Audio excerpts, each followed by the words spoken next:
Benvingudes i benvinguts a aquest vídeo. No sé si us ha passat mai que a vegades tens alguna petita sensació de pèrdua de control de la classe en relació a saber si l'alumnat realment està aprenent o no.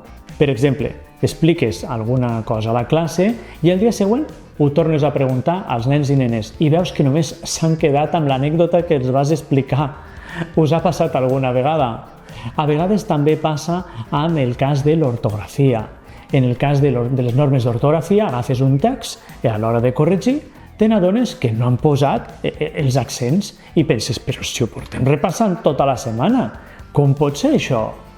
Algunes situacions són habituals a les aules de primària de tota Catalunya. Jo també m'angoixava molt fins que vaig descobrir, treballant per a diverses editorials, que el problema no està en els nens, sinó en el mètode que estem utilitzant. Un mètode que semblava que funcionava força bé, però que veiem que no acaba de ser efectiu per a tots els nens i nenes. En aquest vídeo us mostraré com el nostre mètode no només sistematitza l'aprenentatge de les llengües, sinó que també estalvia moltíssima feina al professorat i, a més, motiva els nens i nenes a aprendre. No ho cregueu? Comproveu-lo!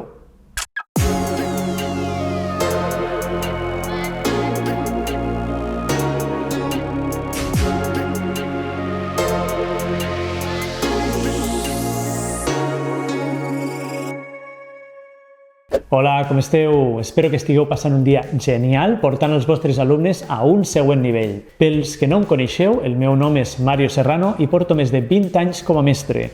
Durant els últims 12 anys m'he dedicat al món editorial i durant els últims 5 anys m'he dedicat a estudiar i construir tot un mètode que ajudi al professorat a portar el seu alumnat a un altre nivell en relació als seus aprenentatges i que ajudi a l'alumnat a aprendre llengua d'una manera molt més divertida.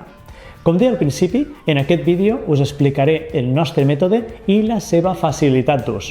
De Llengua i de Llengua no és només un material de llengua catalana i castellana de primer a sisè, sinó que és, d'una banda, un mètode d'aprenentatge que permetrà al teu centre establir una línia de centre pel que fa a l'aprenentatge de les llengües. I, d'altra banda, un mètode que optimitza l'aprenentatge del teu alumnat mitjançant diferents algoritmes que tenen com a objectiu ajudar el professorat a prendre les seves decisions ajudades per dades. No esteu cansats d'haver d'adaptar els materials de classe als diferents tipus d'alumnes i després haver-los de corregir? El problema dels llibres i quaderns convencionals és que no responen a les necessitats de cadascun dels alumnes. En realitat, el llibre o el quadern marca el nivell a assolir. Així que tants llibres, tants nivells diferents. No hi ha un nivell estàndard concret i tots aquells nens i nenes que no arriben al nivell del llibre o del quadern es queden fora, així com tots aquells que estan per sobre. Mireu el que diu l'Anna Forés, directora de la Càtedra de Neuroeducació de la Universitat de Barcelona. Mira, una de les grans fites de la neuroeducació, jo crec que sí que fa canviar el paradigma, i és constatar que cada cervell és únic.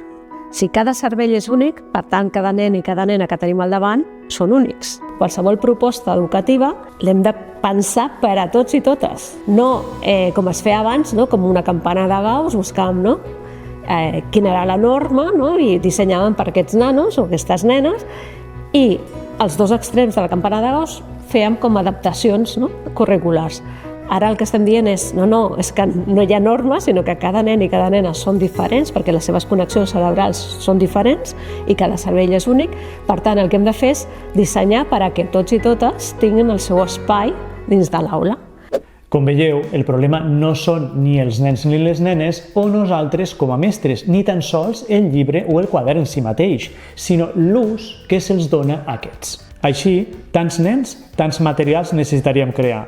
Però clar, tenint en compte el nombre de setmanes de curs que hi ha i l'horari diari escolar, això resulta, com a mínim, impossible. Per això vam investigar de quina manera podíem optimitzar l'aprenentatge de la comprensió lectora, l'ortografia, la gramàtica, l'expressió escrita, fins que vam trobar la solució. Automatitzar una part de la llengua per a que els mestres ens poguessin dedicar a allò que sabem fer molt bé, ajudar als nens i nenes. Així, vam partir de la taxonomia de Bloom per veure quins eren els diferents nivells d'aprenentatge a través dels quals un alumne havia d'anar evolucionant. D'aquesta manera vam pensar, si el que necessitem és que l'alumnat disposi de temps per aplicar els coneixements a l'hora d'escriure, parlar o llegir, que és el que us deia abans, per exemple, en relació a l'accentuació, Vam decidir deixar aquests blocs lingüístics dins dels quaderns de situacions d'aprenentatge i automatitzar la resta a través d'un videojoc. D'aquesta manera va néixer De Llengua i de Lengua, un sistema híbrid que combina una part en paper i una altra en format digital que ens permet aprendre llengua d'una manera diferent.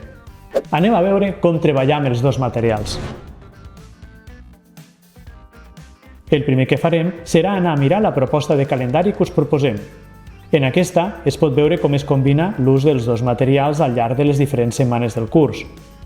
Algunes setmanes es suggereix el treball a partir dels quaderns d'aprenentatge i altres setmanes a partir de les missions digitals. Els dies en verd són dies lliures, de treball amb les nostres fitxes o de treball amb material propi que tingueu al centre.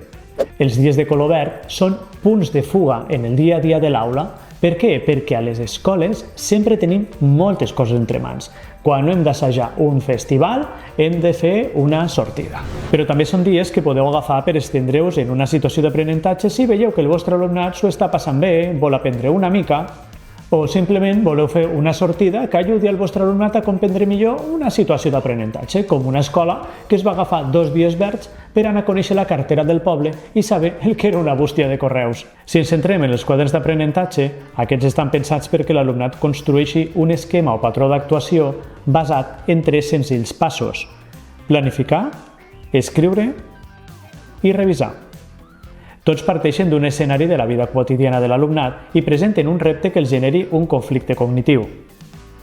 A partir d'aquest, es comunica a l'alumnat què aprendrà i es fa una avaluació de coneixements previs per passar a indicar-los els passos que haurà de seguir per resoldre el repte.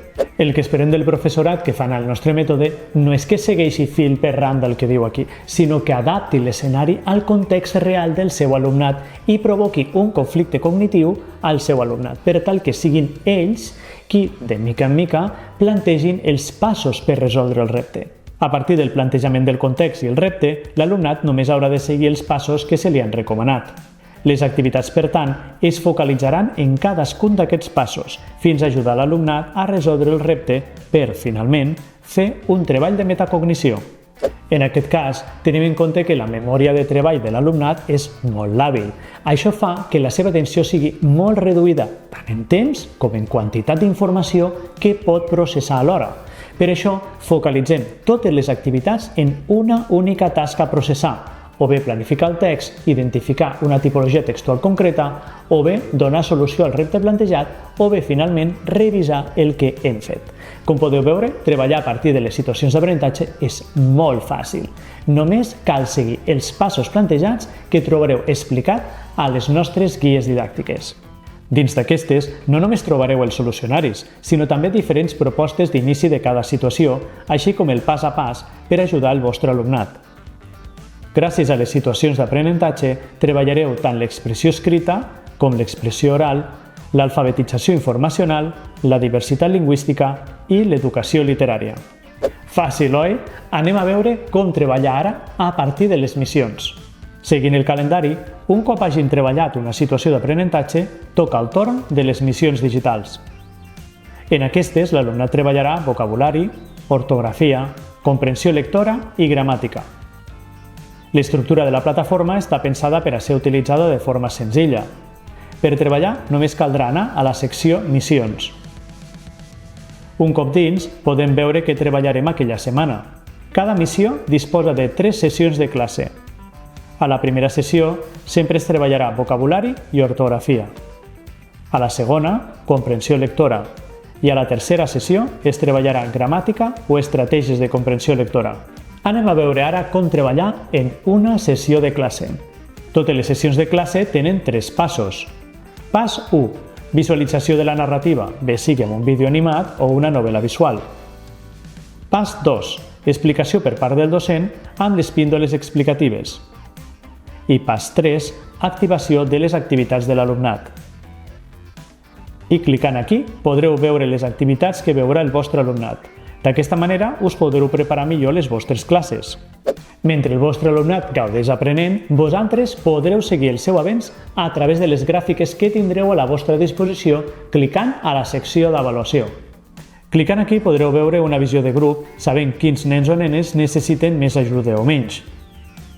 I clicant a veure alumnes Podreu veure l'evolució individual de cadascun podent descarregar un informe individual o de grup. Així podreu saber en quin aspecte concret dels treballats necessitarà ajuda el vostre alumnat. Com podeu veure, treballar a partir de les missions també resulta molt fàcil. Igual que en les situacions d'aprenentatge, és un procés en 3 passos. Gaudir de la narrativa d'Adrià Pendragó, donar suport teòric a l'alumnat amb l'ajuda de les píndoles i activar les activitats digitals.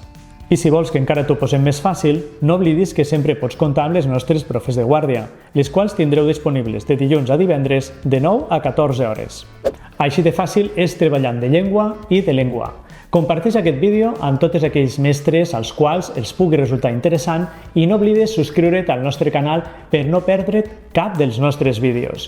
I aquells que vulgueu pujar de nivell als vostres alumnes, podeu entrar a www.coedu.com i demanar una reunió virtual o presencial amb nosaltres. Moltes gràcies per acompanyar-me. Ens veiem a l'escola.